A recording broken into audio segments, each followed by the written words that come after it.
오늘 또 요한복음 강의 9번째 시간으로 본문을 중심으로 가나 혼인잔치와 첫 번째 표적, 이런 제목으로 말씀을 전해드리겠습니다. 우리가 가진 성경 사복음서에 보면 예수님께서 공생애 동안에 일으키셨던 기적 사건이 모두 37번 정도 나옵니다. 그러나 오늘 이 요한복음에 보면 예수님께서 일으키신 그 수많은 기적들 가운데 중요한 7가지의 기적만 본문에 기록을 하고 있습니다. 여러분, 기적이 무엇입니까? 기적이나 이적이라고 하는 것은 어떤 인간의 이치와 상식과 경험을 초월한, 그래서 우리가 미러클이라고 그러죠. 미러클. 그래서 아주 초월적인 사건. 따라서 우리 인간 편에서는 도저히 이해할 수 없는, 인간 편에서 보면 비정상적인 사건, 그리고 비상식적인 사건이 바로 기적입니다. 그런데 그 기적은 인간이 일으킬 수가 없고 창조주 되신 하나님만이 하실 수 있는 사건으로 우리가 그래서 기적이다, 이적이다 그렇게 말합니다. 자, 그러면 이적을 일으키시고 기적을 일으키신 그 목적이 무엇일까? 그것을 우리가 성경적으로 답을 해보면, 왜 하나님께서, 왜 주님께서 그런 많은 기적들을 일으키셨을까? 그것은 하나님이 하나님 되심을 나타내기 위해서, 그리고 전능자 하나님께서 이 세상에 자기의 위엄을, 나는 나다, 나는 하나님이다 라는 그 하나님의 위엄을 나타내기 위해서 일으킨 사건들이 바로 기적이고 이적입니다. 그러나 이 기적과는 좀 다른 표현이 있습니다. 표적이란 말이 있습니다. 이 표적이라고 하는 것은 헬라어로 보면 세메이온이라고 그러는데, 영어로는 뭐라고 그럽니까? 영어로 사인이라고 그러죠. 그래서 우리가 창세기 1장에 보면 하나님께서 세상 만물을 창조하실 때 네 번째 날 뭘 만들었습니까? 태양계를 창조하십니다. 해와 달과 별을 창조하시면서 마지막에 그 영어 성경에 보면 표적이다, 사인이다, 그렇게 기록하고 있습니다. 자, 무슨 말일까요? 단순히 이 표적이라고 하는 것은 어떤 기적이나 이적적인 이런 사건에 국한되는 것이 아니고, 이적이든 기적이든 그 사건 속에 하나님께서 우리에게 나타내시고자 하시는 그런 어떤 하나님의 뜻과 계획을 숨겨 놓았다, 그것을 가리켜서 우리가 표적이다 그렇게 말하는 것입니다. 하나님께서 해와 달과 별을 왜 만드셨을까요? 해는, 태양은 예수 그리스도를 상징합니다. 태양은 스스로 빛을 만들고 열을 만듭니다. 그래서 스스로 만든 빛으로 이 어두운 세상을 비춰주는 그런 역할을 하는데, 바로 그 태양을 보면서 바로 예수 그리스도가 태양과 같다, 그런 것을 느끼라는 것입니다. 그 다음에 두 번째, 달이 있는데 이 달은 자기 스스로 빛을 만들지 못합니다. 열도 만들지 못합니다. 어떻게 합니까? 태양으로부터 빛을 받아가지고 어두운 이 세상을 밝혀주는 그런 역할을 합니다. 그러므로 이 달은 우리에게 어떤 사인이 있을까요? 우리 성도를 한 사람 한 사람, 아니면 우리 교회, 아름다운 동산교회, 아니면 또 어떤 사랑의 교회, 이런 교회나 성도들이, 예수 믿는 성도들이 어느 곳에 살든 간에 어두운 죄악 세상에서 예수 그리스도의 빛을 받아가지고 그 어두운 세상을 비치는 그런 역할을 해야 될 것을 이 달을 통해서 우리에게 보여주고 있어요. 그 다음에 별이라고 하는 것은 사실 이 지구상에 어떤 밝은 빛을 공급해 주는 것은 아니잖아요. 별이라고 하는 것은 이 어두운 밤하늘에 자기 위치를 반짝반짝거리며 자기 위치를 알려주는 것 뿐입니다. 나 북두칠성 여기 있어, 나 금성 여기 있어, 나 목성 여기 있어 하고 반짝반짝 비춰주는 자기 위치를 알려주는 것 뿐입니다. 그러므로 별은 우리에게 어떤 표적, 어떤 뜻을 가지고 있을까요? 별이라고 하는 것은 우리 모든 성도를 한 사람 한 사람 개개인을 의미하고 있어요. 교회를 의미하고 있습니다. 그러므로 나 예수 믿는 아무개 집사 이 노력에 살고 있어 하고 반짝반짝 비치는 자기 위치를 알려주는 그런 뜻으로 우리에게 표적이다, 사인이다 그렇게 말씀하셨습니다. 그리고 예를 들어서 또 한 가지, 이 요나의 사건을 우리가 잘 알지 않습니까? 요나가 물고기 뱃속에 들어갔다가 3일 만에 이 물고기가 육지의 토해냄으로 살아나왔습니다. 이건 분명히 기적입니다. 이것은 사람이 할 수 없는 이적입니다. 그런데 예수님께서는 이 요나의 사건을 가리켜서 내가 나중에 십자가에 달려 죽으신 다음에 3일 만에 부활할 것을 이 요나의 사건을 통해서 너희가 알아야 된다. 그래서 요나의 사건을 가리켜서 예수님은 표적이다. 그렇게 말씀하셨습니다. 요한복음에는 7가지 중요한 표적이 나옵니다. 근데 그 중에서 제일 처음 나온 표적이 바로 오늘 우리가 읽은 본문인 가나 혼인잔치에서 물로 포도주를 만든 기적입니다. 예수님께서 공생애를 시작하시고 얼마 되지 않아서 갈릴리 가나에서 어떤 혼인잔치가 있었던 것 같습니다. 제가 2년 전에 성지순례를 가다가 가나에 잠시 들린 적이 있는데요. 그 가나는 그렇게 큰 도시가 아닙니다. 아주 조그마한 그런 골목길이 있는 그런 도시인데 거기에 가니까 뭐 포도주도 팔고 뭐 여러 가지 많은 것을 팔고 있었는데 저는 그거 가져오다 혹시 깰까 싶어서 사오지를 않았습니다만은 아무튼 간에 이 가나에서 혼인잔치가 있었는데 이 가나 혼인잔치의 주인공이 누굴까, 누가 결혼했을까 정확하게 알 수가 없습니다. 그러나 우리가 한 가지 짐작해 볼 수가 있는데 그것은 오늘 본문을 보시면 예수님의 어머니 마리아가 이미 거기에 있었고 그리고 예수님과 그 제자들도 초대받은 것으로 봐서 아마 그 마리아의 친척이 누군가 결혼을 하지 않았을까 그렇게 짐작해 볼 수 있습니다. 우리나라는 이 결혼식을 하게 되면 먼저 결혼식을 한 다음에 식을 마친 다음에 피로연을 하고 잔치를 하지 않습니까? 그런데 유대 나라는 우리와는 반대입니다. 유대 나라는 먼저 잔치를 먼저 해요. 잔치를 먼저 하는데 어느 정도 잔치를 하면 우리는 한 2-3시간 이렇게 하지만은 유대 나라에서는 한 이틀 사흘 아니면 길게는 일주일 동안 계속 잔치를 합니다. 잔치를 하고 마지막 날 저녁에 이제 신랑이 등불을 이제 준비해 가지고 마지막 날 밤에 결혼식을 하게 돼요. 그런데 문제가 생겼습니다. 잔치가 한참 무르익어 가는데 포도주가 떨어졌습니다. 이것은 아마도 초대받지 않은 그 불청객이 많이 참석한 것인지 아니면 포도주를 많이 준비하지 못한 것인지 모르겠지만은 아무튼 간에 포도주가 떨어졌어요. 그러자 이 예수님의 어머니 되신 그 마리아가 예수님 보고 이런 이야기를 합니다.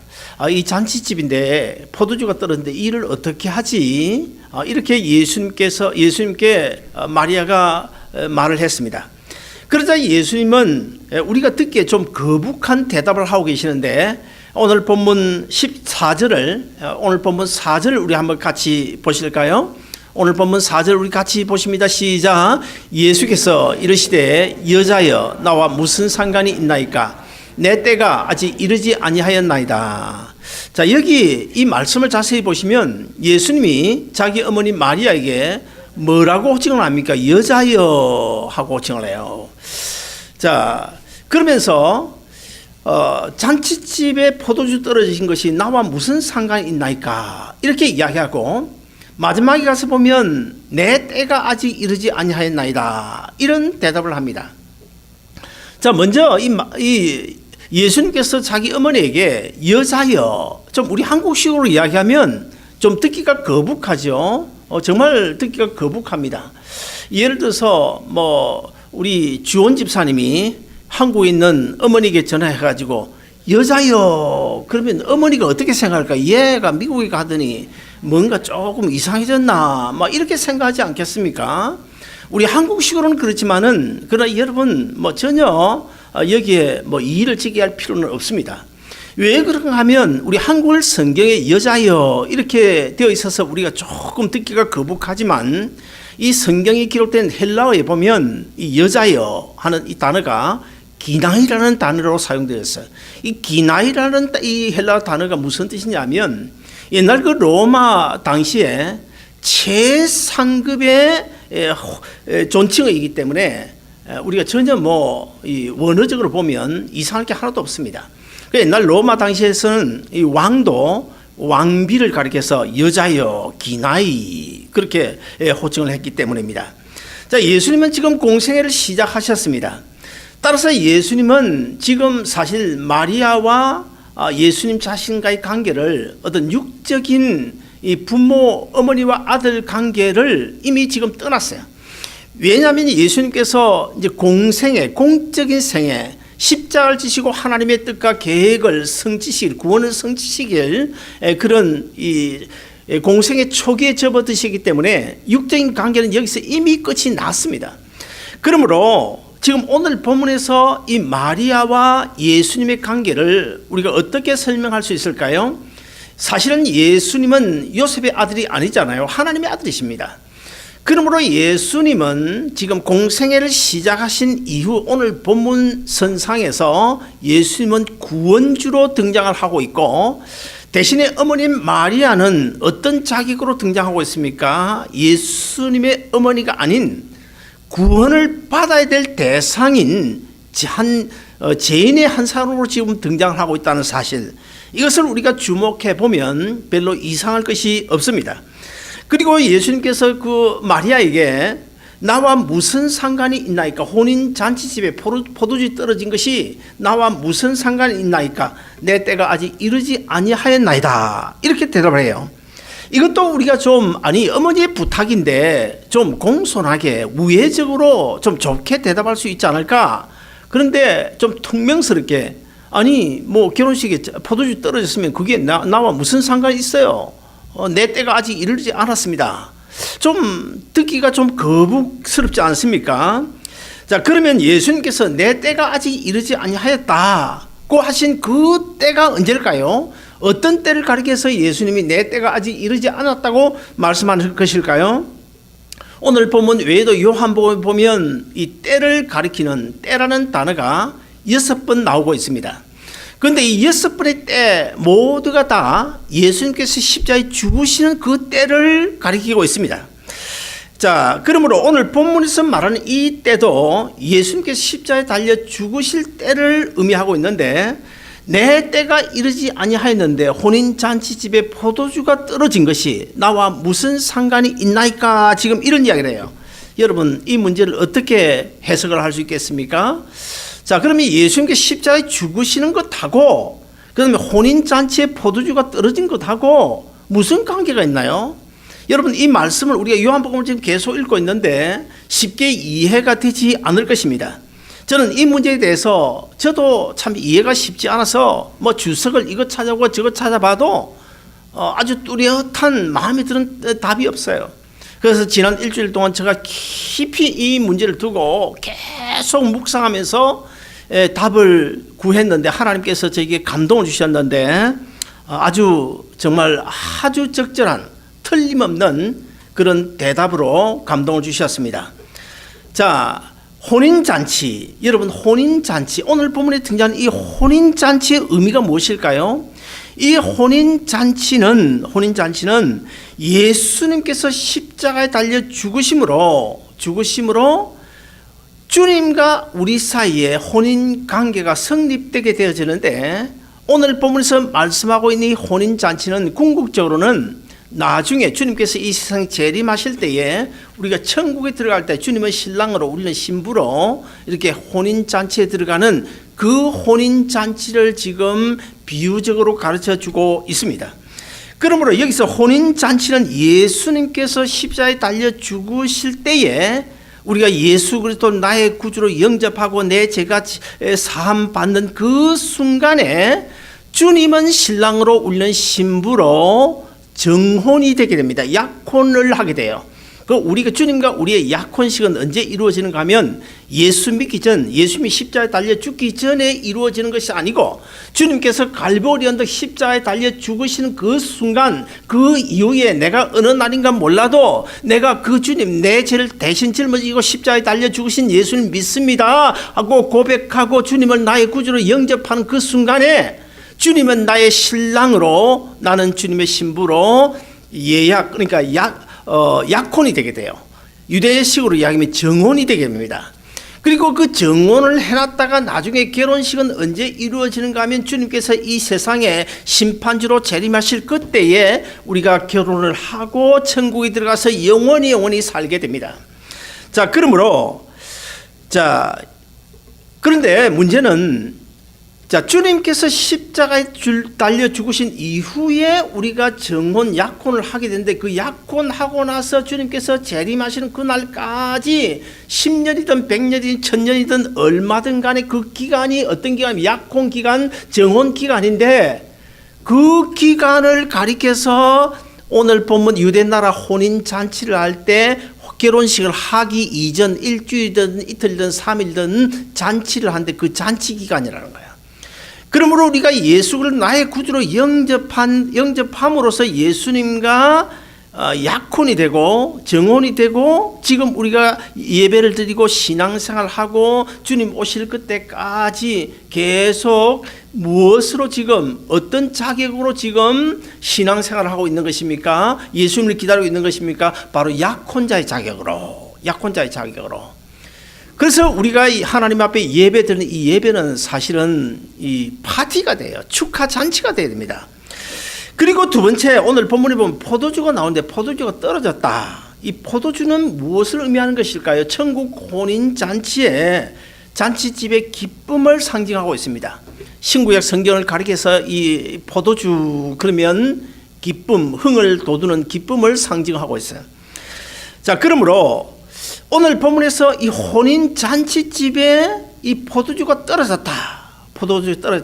그런데 예수님께서 내 때, 십자가에 죽으실 때가 아직 되지 않았기 때문에 그 일, 포도주가 떨어졌든 안 떨어졌든 그건 나도 상관없다. 지금 그런 식으로 예수님께서 말씀하고 계시는데 그럼에도 불구하고 오늘 본문을 보시면 예수님께서 포도주를 만들어 주십니다. 물로 포도주를 만드는 기적을 연출해 주시는데 왜 예수님께 처음에는 안 됐다고 했다가 나중에는 물로 포도주를 만들어 주신 것일까? 거기에 대해서도 우리가 의문을 가질 수 있지만은 이 문제는 우리가 이렇게 해석을 해야 됩니다. 자, 예수님께서 지금 십자가에 달려 죽을 그 내 때가 되지는 않았지만은 그 때를 향하여 지금 공생의 첫 발을 디디고 지금 출발하는 선상에서요. 그러므로 지금 공생의 자체도 바로 주님께서 달려 죽으실 그 때를 위한 첫 발, 한 발, 두 발 지금 옮겨 딛는 순간이기 때문에 지금 잔치가 이미 벌어지게 되고 그래서 예수님께서 그 잔치집을 위하여 포도주를 만들어 주셨다. 이해가 되십니까? 안 돼도 뭐 어쩔 수 없습니다. 저는 난 이렇게 하면 그 말이고 어쩔 수 없습니다. 성령 하나님께서 여러분의 마음속에 감동시켜 나머지 문제는 다 해결해 주실 줄 믿고 저는 넘어갑니다. 자, 예수님은 언제나 십자가에 자신이 죽으시는 그때를 통하여 어떻게 하나님 아버지께서 영광을 받으시는 거기에 더 초점을 두고 그것을 더 많이 생각하셨어요. 요한복음 17장 1절에 보시면 예수님께서 겟세마네 동산에서 간절히 밤새워 기도하고 있잖아요. 우리 요한복음 17장 1절 같이 보실까요? 우리 같이 봅니다. 시작. 예수께서 눈을 들어 하늘을 우러러 가로사대 아버지여 때가 이르러 사오니 아들을 영화롭게 하사 아들로 아버지를 영화롭게 하옵소서. 예수님은 아직 내 때가 되지 않았기 때문에 나와 상관할 바 아니라고 말씀하셨지만 결국 그 말을 우리가 우리 한글 성경에 있는 그대로 거절로 받아들여서는 안 되고 결국 예수님께서 포도주를 만들어 주셨는데 그러면 예수님께서 물로 포도주를 만들어 주신 이 사건이 우리에게 주는 하나님의 표적, 사인, 뜻은 무엇일까? 두 가지입니다. 우리가 오늘 본문 마지막 절 11절에서 그 답을 얻을 수가 있는데요. 11절에 보시면 이렇게 기록하고 있습니다. 예수께서 이 첫 표적을 갈릴리 가나에서 행하여 그의 영광을 나타내시며 제자들이 그를 믿으니라. 여기 보면 표적을 갈릴리 가나에서 행했는데 그 표적, 그 물로 포도주를 만든 그 사건을 통하여 두 가지 첫째 하나는 뭡니까? 그의 영광을 나타내셨다. 다시 말하면 하나님이 영광을 드러내셨다. 그 다음에 두 번째 뭡니까? 제자들, 지금 막 자신을 따라 나서기 시작한 그 제자들로 하여금 예수 그리스도 자신이 하나님의 아들이심을 믿게 하기 위하여 이런 목적을 가지고 물로 포도주를 만드는 이런 기적을 베푸셨다는 것입니다. 요즘 우리가 금년 들어서 요한복음 50번 이상 읽기 지금을 하고 있잖아요.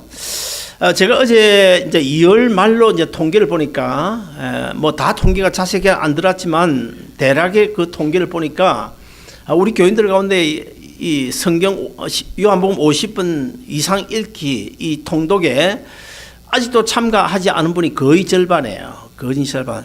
그래서 제가 이 아무래도 목사의 건의가 없어가지고 목사가 별로 아닌가 보다. 뭐 스스로 이런 생각도 해봤습니다만은 아무튼간에 아직 일독도 안 하신 분들이 많이 있고 아직 아예 시작을 안 하신 분도 많이 있을 것 같아요.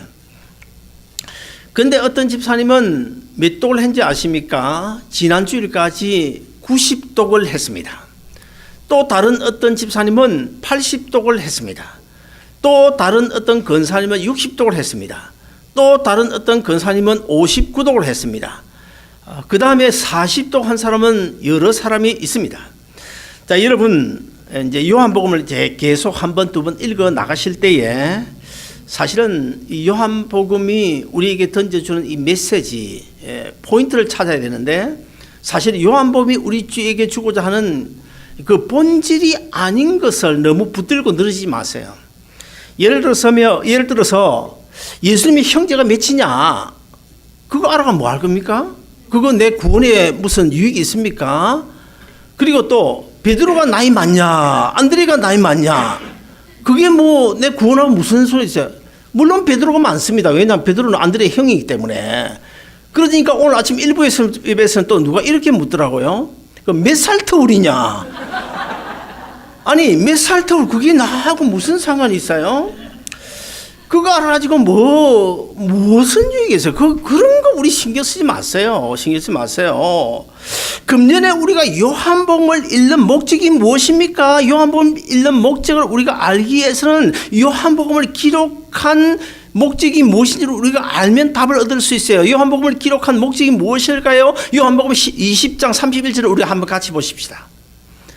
자, 요한복음 20장 31절을 보시면 요한복음을 사도 요한이 기록한 목적을 기록해놨는데 우리 같이 한번 읽어보십시다. 시작. 오직 이것을 기록함은 너희로 예수께서 하나님의 아들 그리스도이심을 믿게 하려 하며 또 너희로 믿고 그 이름을 힘입어 생명을 얻게 하려 합니다. 자, 띄워놓으시길 바랍니다. 저기 보면 또 오직 이것이 뭡니까? 요한복음을 기록함은 너희로 예수께서 하나님의 아들 그리스도이심을 믿게 하렵니다. 예수 그리스도가 하나님의 아들이심을 그리고 그리스도 기름 부음을 받은 자 메시아 그리스도 같은 말인데 제사장의 직분을 가지고 선지자의 직분을 가지고 왕의 직분을 가지고 이 범죄한 인류 자기 백성을 저희 죄에서 구원하기 위하여 오신 하나님의 아들이심을 믿게 하기 위하여 요한복음을 기록했다 그 말이고 그 다음에 또 너희로 믿고 그 이름을 힘입어 생명을 얻게 하려 함이야. 요한복음을 왜 기록했습니까? 우리가 영원한 생명을 얻는 그 목적을 가지고 사도 요한이 기록했다는 거야.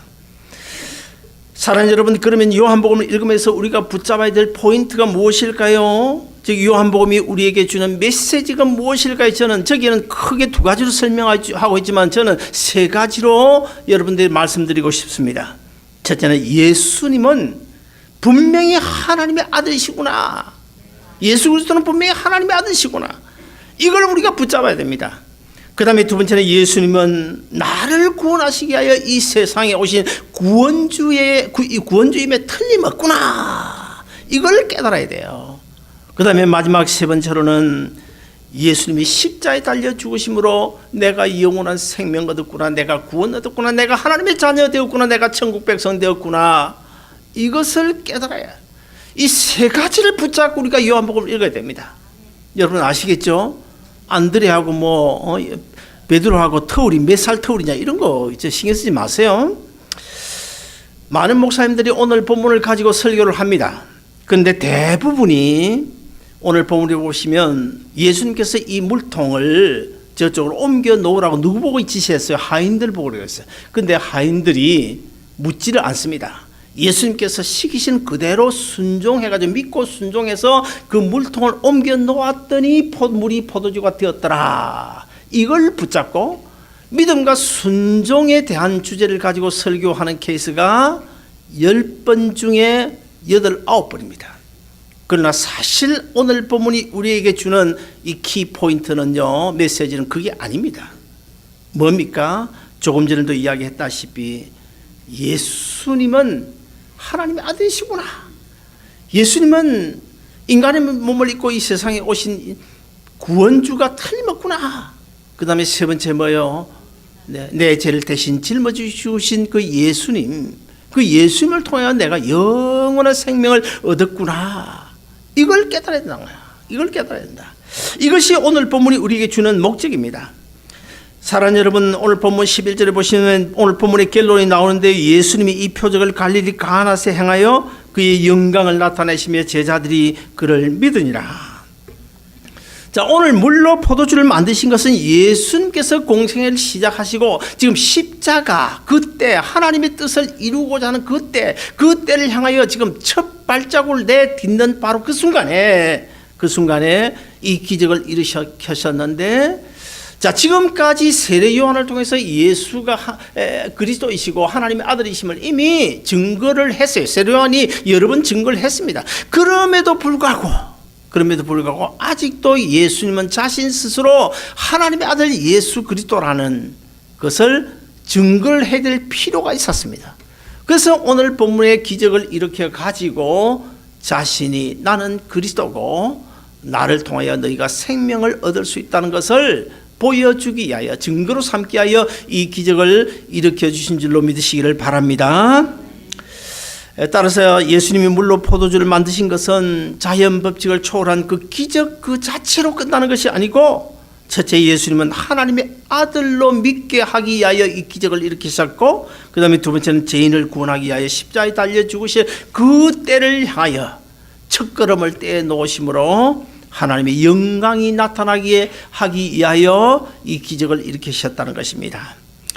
오늘 본문에서 물로 포도주를 만드심으로 나타난 그 영광이 무엇일까요? 그 영광은 아버지의 뜻을 이루시기 위해 십자가를 향하여 뚜벅 걸어가시는 이 첫 발자국, 사랑하는 첫 길목에서 인류를 구원할 메시아로 하나님의 아들로 구원주로 이 세상에 오셨다는 것을 증거하기 위하여 이 기적을 일으켜 주셨습니다.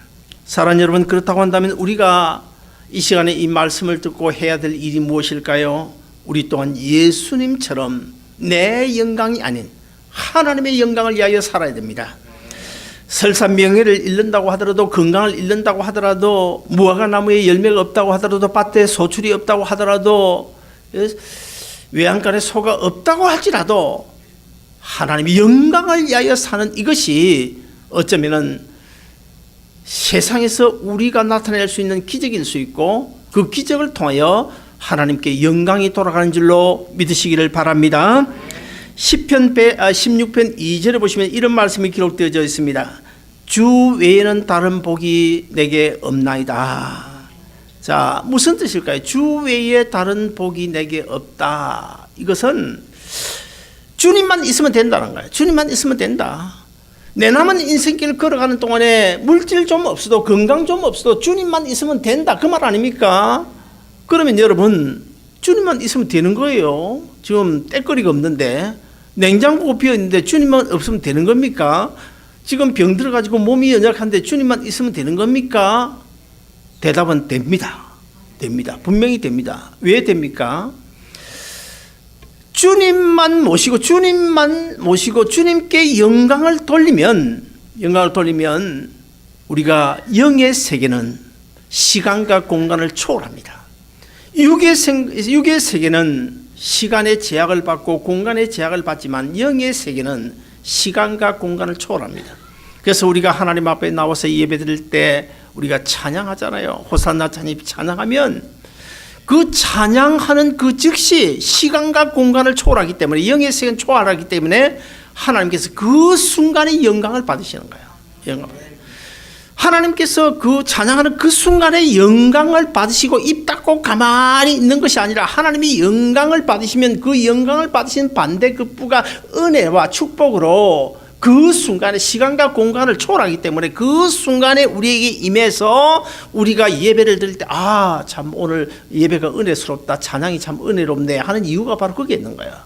뭐 은혜, 여러분, 은혜가 눈에 보입니까? 안 보이지만 마음이 기쁘고 즐겁고 하나님께 영광 돌리면 동시에 내게 은혜가 오기 때문에, 복이 오기 때문에, 자, 그렇다 한다면 우리가 정말 주밖에 없다, 주님만 있으면 된다.